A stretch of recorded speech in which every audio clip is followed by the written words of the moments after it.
Rachel Garceau with the On Your Side forecast. It is 5:19. Happy Thursday, everyone. Okay, with triple digits expected in the Treasure Valley today, an afternoon walk with your four-legged family members should not be on your to-do list. Go in the morning, go in the evening, not in the heat of the day. And here is why. When we have an air temperature of 102 degrees, that asphalt outside your home can get up to 167 degrees. That is hot. Now, if you're not sure, maybe on a day that's not quite as warm, if you're not sure if it's too hot to trot, do the 7-second test. Take the back of your hand, hold it down against the concrete or the asphalt for 7 seconds. If you can't stand it that long, neither can your dog. So if it's too hot for you, it's too hot for your dog's paws. If you wouldn't take a barefoot walk around the block, let's not take Fido out there either. Just wait until it cools off a little bit.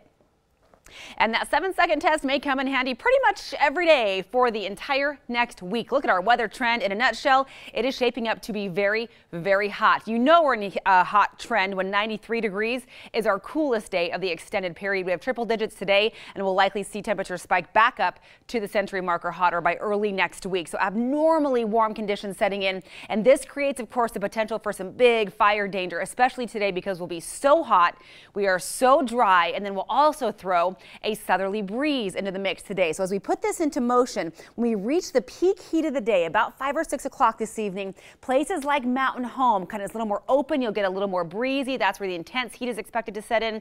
We see that fire level jump by this afternoon. Overnight, as the winds back off a little, and of course the heat backs off, we see all those fire levels kind of back off a little bit as well. But it is going to be very dry and hot for the extended period. Look what's happening to our south in places like Las Vegas, Lake Havasu, Phoenix.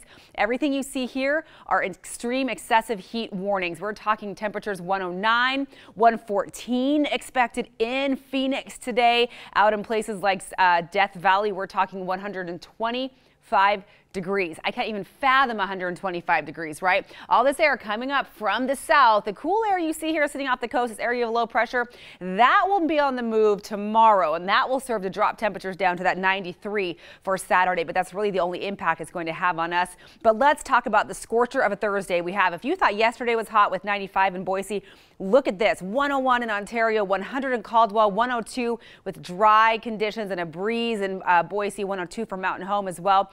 Even in the mountains, no relief from the heat. Idaho City, 95 degrees with a breeze today. Sunny and flirting with 90 in McCall. 90 degrees expected in Cascade as well. 98 if you're headed to Riggins today.